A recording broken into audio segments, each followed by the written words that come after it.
Bione já me apresentou, mas eu me chamo Deise Rodrigues, sou pedagoga, sou formada também em RH e mestre em educação, e toda a minha trajetória de pesquisa, de estudo e de atuação profissional é na área de diversidade e inclusão. E aí eu tenho muita honra, inclusive, de ser professora do IEM na área de diversidade e inclusão. Então, estou ali com as turmas dos maiores, principalmente, né, nos jovens ali de 14 a 17 anos, trazendo toda essa conversa, que não é uma conversa simples. Eu estava acompanhando aí o bate-papo da Etienne, com a sua convidada, e elas trouxeram pontos que a gente conversa o tempo todo em sala de aula. O tempo todo a gente está falando sobre isso com os estudantes, que apesar de muitos jovens, vivem esse processo. Nós trabalhamos com crianças em vulnerabilidade social, em sua maioria meninas e crianças negras. Então, todo esse universo de opressão, de discriminação, a gente vivencia isso o dia todo. E aí, por isso que é tão incrível estar trabalhando no Etienne, que é uma instituição que sabe a importância de estarmos falando sobre isso.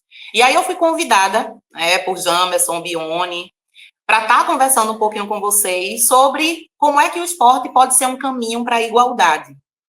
Como é que o esporte ele transforma vidas e realidades. E aí é importante eu ter feito essa minha apresentação no início, porque vocês já entendem que toda a minha conversa ela vai ser pautada com um olhar de diversidade e inclusão, tá? Fazendo a gente refletir, porque eu acho que esse é um momento aqui da gente colocar questionamentos, sabe? Da gente estar trazendo pontos. Então, Bione, você já pode aí compartilhar o slide para o pessoal. E a primeira questão, né, que eu coloco para vocês, o primeiro questionamento que eu coloco o esporte tem o poder de transformar vidas. Esse é o título, inclusive, do bate-papo que eu vou ter aqui com vocês. Mas isso só será possível com a luta contínua contra as desigualdades. Então, perceba que eu não consigo falar sobre igualdade em um país, por exemplo, como o Brasil. Porque o Brasil, inclusive, em pesquisas muito recentes, aí, relatórios muito recentes da ONU, é um dos países mais desiguais do mundo, né? E dentro dos processos de desigualdade que envolvem o Brasil está o racismo estrutural e está a desigualdade de gênero, como dois fatores muito importantes dentro desse lugar aí que o Brasil ocupa hoje em dia, que é o 7º lugar do país, de um dos países mais desiguais do mundo, olhando esses parâmetros. Então, Bione, já pode ir para o próximo slide. Então, trazer esse questionamento para vocês, né, de que essa igualdade ela só chega através da luta contra as desigualdades, é porque antes da igualdade a gente precisa falar sobre equidade. Igualdade sou eu dar um tratamento igualitário a todas as pessoas. Equidade sou eu dar um tratamento específico de acordo com a necessidade de cada pessoa. Então, por exemplo, quando a gente pensa na prova do Enem, a prova do Enem é a mesma prova para todo mundo, né? Então, quem está em Recife, quem está em São Paulo, quem está no Rio de Janeiro está fazendo a mesma prova. Quem estuda numa escola particular, numa escola pública, está fazendo a mesma prova. Mas a gente não precisa ser um gênio para entender quem tem mais chances, por exemplo, de passar no curso de medicina, que é um dos mais concorridos, no curso de direito. Porque não é sobre competência, é sobre estrutura social, é sobre estrutura de vida, é sobre acesso, é sobre oportunidade. Então, eu não posso estar falando de esporte, que tem um poder incrível de transformação social, se eu não estiver lutando ao mesmo tempo pelo combate à desigualdade. Né? Essa conta, ela nunca vai fechar. Então, eu trouxe para vocês, pode passar, Dona, eu trouxe para vocês 3 notícias, né? Quando a gente fala de diversidade e inclusão, quando a gente fala sobre inclusão dentro do Etienne, a gente fala sobre grupos específicos. Então, eu estou ali falando sobre pessoas negras, sobre mulheres, sobre pessoas com deficiência. Inclusive, iniciamos agora a jornada das pessoas com deficiência, porque o mês de setembro, né, que é colocado também, além do Setembro Amarelo, Saúde Mental, nós temos o Setembro Verde, que está falando sobre pessoas com deficiência, e nós tivemos há pouco tempo as Olimpíadas Paralímpicas. Então, nós estamos aí dentro dessa jornada com os adolescentes. Mas eu trouxe para vocês, só para a gente refletir, para a gente pensar, eu trouxe 3 situações, né, que aconteceram e que fazem a gente entender que o mundo do esporte ele não é igualitário, né? Ontem mesmo eu peguei um Uber, saindo do Etienne, inclusive, e o rapaz disse assim, eu gosto muito de tênis, de jogar tênis, só que é tão caro, é tudo tão caro, a raquete é cara, a bola é cara, o espaço para jogar é caro, e por mais que eu goste, por mais que eu seja esforçado, por mais, sabe, que eu dedique ali dias da semana para aprender o esporte, ele é um esporte muito caro. Então, eu não consigo comprar a raquete certa, eu não consigo comprar a bola ideal, eu não consigo ter um espaço de qualidade público, né? Que ele consiga ter esse acesso para poder treinar. Então, perceba que não é sobre ele, não é sobre a vontade dele, não é sobre, né? É sobre toda a estrutura social. Então, quando eu vou trazer aqui situações que aconteceram no esporte com pessoas negras, com mulheres, com pessoas com deficiência, perceba que não tem nada a ver com a competência técnica, nem com o esforço. Tem a ver com uma rede, tem a ver com uma estrutura. A Etienne estava falando, inclusive, né? Acho que é a Aline, né? Que estava com a Etienne como convidada. Elas estavam falando o tempo todo sobre como, enquanto mulheres, é complexo ela estar no mundo do esporte. Eu sou mãe de 3 crianças, né? Então eu sei o quanto que é complexo estar na minha carreira, fazer a minha carreira acontecer. Por quê? Porque existem empecilhos sociais, que é o que a gente chama de sistemas estruturais, no caso ligado a mulheres, o patriarcado, e se é uma mulher negra, o patriarcado e o machismo. Se é uma mulher negra com deficiência, nós estamos falando do capacitismo também. Então, esses nomes são sistemas de opressão que dificultam, que criam empecilhos, que criam entraves para que essas pessoas consigam avançar. E aí não tem nada a ver com elas, não tem nada a ver com a competência, nem com o esforço próprio, tem a ver com toda uma estrutura. Então, essa primeira notícia que eu trago para vocês, isso ali lá no século 20, 21, no século não, no ano de 1920, 1921, houve uma situação em que a seleção brasileira de futebol, ela montou um time exclusivamente branco. Isso só aconteceu uma vez na história, devido a muitos casos de racismo que estavam acontecendo contra a seleção brasileira de futebol, porque tinham pessoas negras e aí o Brasil começa a sofrer um monte de ataques e a solução daquela época da confederação foi retirar as pessoas negras e colocar apenas pessoas brancas. Quando a gente está falando, por exemplo, de Recife, de Pernambuco, o time Santa Cruz é o primeiro time que colocam atletas negros. E aí eu estou falando do futebol masculino. Se a gente for trazer o futebol feminino, a gente vai ter diversas outras situações, né? Mas entendam que dentro do esporte, essas questões sociais, elas não estão dissociadas.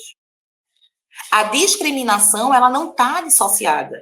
A gente vê o tempo inteiro notícias, inclusive nessas Olimpíadas nós tivemos equiparação de gênero, nós tivemos atletas falando sobre sua orientação sexual, nós tivemos reflexões importantes sobre pessoas intersexo, sobre pessoas transgênero. Então, são conversas que a gente começa a ter e a gente começa a ter com maior profundidade. E não apenas com achismos e com crenças e, sabe, com uma reprodução de discriminação, porque todo preconceito ele não tem base, né? Ele não tem base teórica. O preconceito ele é uma reprodução em massa de achismo.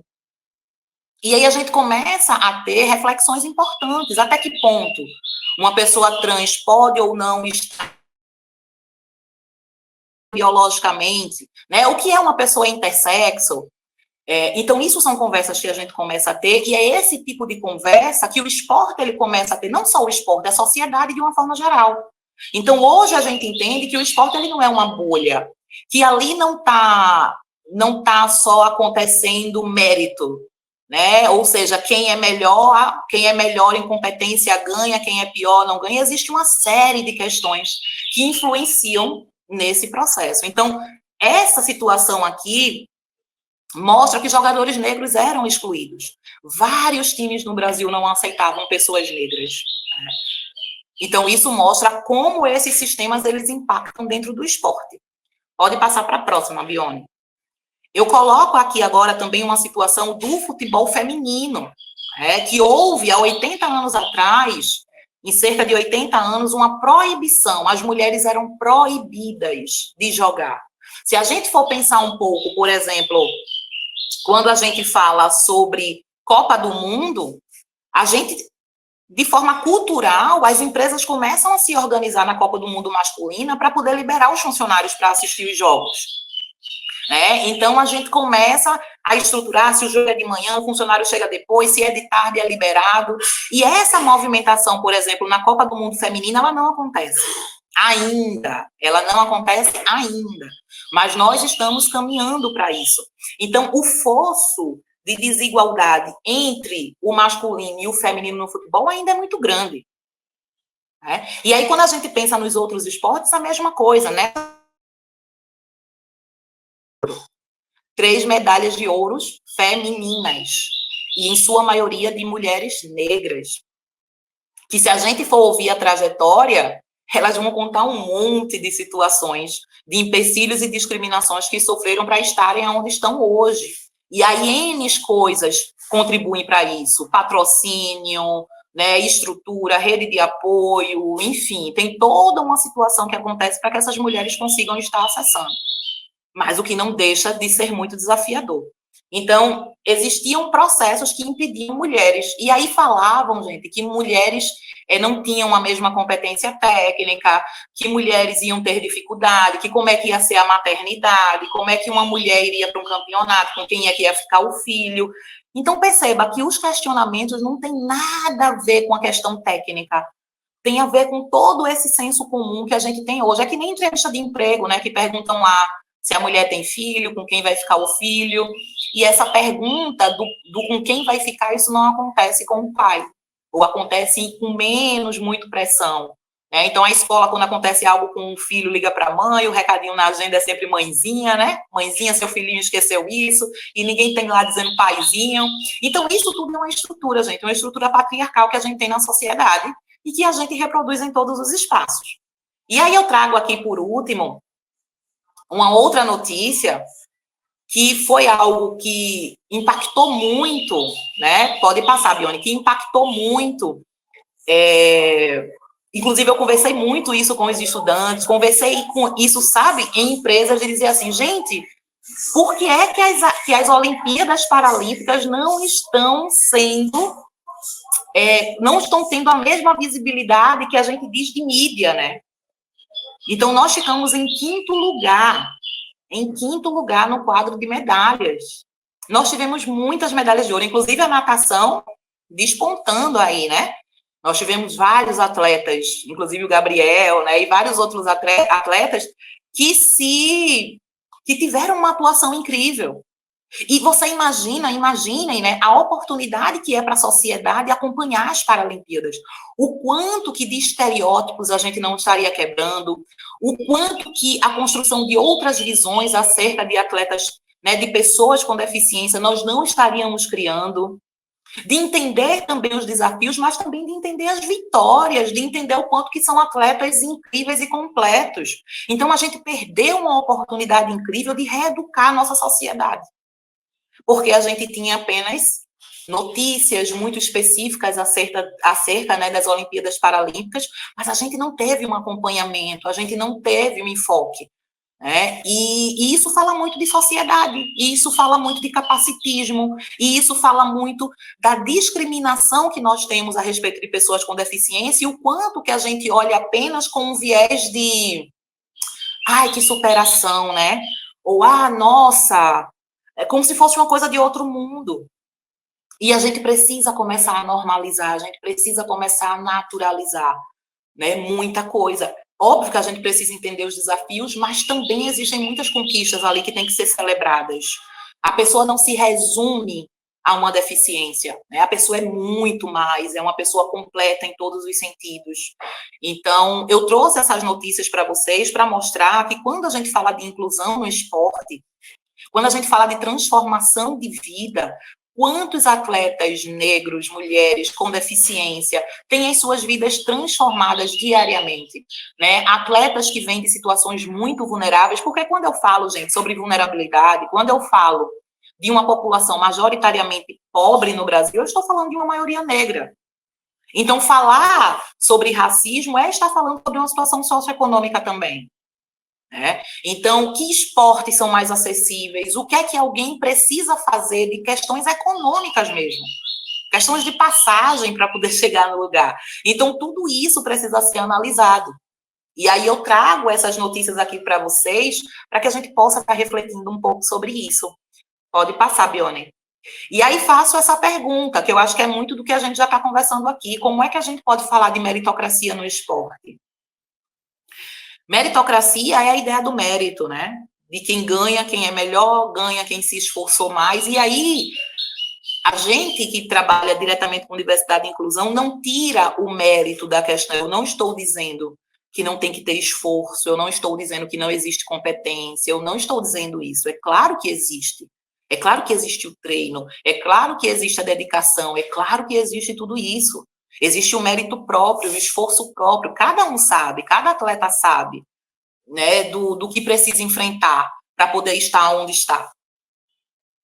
Só que a meritocracia sozinha, esse conceito sozinho, ele é muito injusto.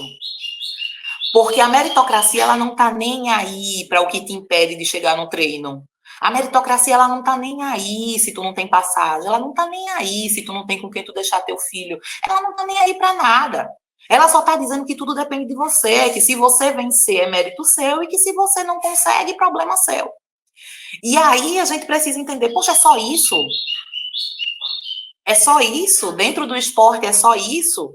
Ou envolve alimentação, né? Aqui dentro do instituto a gente tem Tamires, que é a nutricionista, a gente tem Isa, que é a psicóloga, a gente tem Murilo, que é o professor de yoga e meditação. Então perceba que existe toda uma estrutura que a gente precisa criar questões de alimentação, então a gente faz parcerias. Então tem muita coisa que precisa acontecer para que a gente consiga deixar ali o nosso estudante, o nosso atleta minimamente preparado. Democracia em mérito puramente, sem uma reflexão social, a gente se torna muito injusto, porque muitas pessoas não conseguem avançar, não é porque não querem. Não conseguem avançar não é porque não são bons, não é porque não são competentes, é porque não tem estrutura. Não tem dinheiro para passagem, não tem como comprar o equipamento, não tem como, né, estar nos treinos todos os dias. E aí, se a gente quer linkar o esporte a uma transformação social, a gente precisa refletir sobre isso. A gente precisa pensar sobre essas questões. Então, eu gosto muito de falar sobre meritocracia, porque é sobre isso. É sobre isso. E esse conceito de meritocracia que hoje a gente entende como um mito, porque para que eu tenha meritocracia, eu preciso minimamente dar condições igualitárias para todo mundo. Né? Então, naquele exemplo que eu cito lá da prova do Enem, é a gente refletir que quem passa em medicina é porque provavelmente teve mais condições de estudo. E aí eu não estou dizendo que crianças e jovens que vêm de uma escola pública não possa passar em medicina. Nós estamos falando no sentido macro, né? No sentido de maioria. É claro que tem situações específicas, e assim como vou ter meninos que têm toda a possibilidade e que também não vão passar. Então, não é sobre isso. Mas é sobre as possibilidades. Então, existe uma probabilidade muito maior. Então, refletir sobre meritocracia ele é crucial para que a gente consiga pensar em medidas, de fato, inclusivas. Eu não posso tratar todo mundo da mesma forma, porque as pessoas não são iguais. As pessoas têm contextos diferentes. As pessoas têm estruturas familiares, sociais, ambientais diferentes. E se a gente não refletir sobre isso, a gente não consegue fazer uma transformação efetiva. E aí pode passar, Igor. E aí por isso que eu trago a potência do IEM, sabe? Eu estou no IEM desde o início, né? Desde a primeira turma, digamos assim. E a gente entende que, perceba, o estudante, ele fica ali com a gente 2 horas, né, por dia ali. Cada grupinho tem 4 horas com a gente, são 2 dias na semana. E além da aula de natação, eles têm aula de yoga e meditação, como eu citei para vocês, com o professor Murilo. Tem aulas de desenvolvimento socioemocional com Isa. tem aulas de nutrição com Tamires e aula de diversidade comigo. Então, percebam que a gente tem um olhar macro para aquela pessoa, para aquele futuro atleta, quem sabe, né? Mas ali o objetivo é com que a gente insira naquele jovem a importância do esporte, a importância de estar se refletindo acerca dessas questões, a ser um cidadão de verdade. Então, para mim, a potência do IEM é que ele não pensa só no atleta, ele pensa no atleta, mas ele pensa numa visão macro, a importância da yoga e da meditação, né, da saúde emocional, da alimentação, do olhar, inclusive, que a gente tem para as outras pessoas, para os outros atletas, e o olhar que eu vou ter sobre a minha realidade. Então, dentro de diversidade, eu estou falando assim, gente, muitas vezes a gente não consegue dar nome. E se eu não consigo dar nome para a opressão que eu sofro, eu não consigo furar a bolha. Eu não consigo criar estratégias. Então, um atleta negro, ele precisa entender o que ele sofre, ele precisa dar nome para aquilo que ele vai sofrer, para a discriminação que ele vai sofrer, para que ele possa criar estratégias de furar essa bolha, para que ele possa se fortalecer, para que ele possa se empoderar e não permitir que o que vem de fora, porque vai vir, nós ainda estamos evoluindo, mas nós ainda temos muitas questões, entender que não é sobre ele, entende? Porque isso vai mexer. Isso vai mexer com confiança, isso vai mexer com autoestima, isso vai mexer com o rendimento dele dentro do esporte. Então, é essa visão macro que a gente tem. E aí eu trago para vocês uma reflexão final, para poder ficar aberta também para perguntas, para a gente trocar, porque eu acho que é muito sobre isso.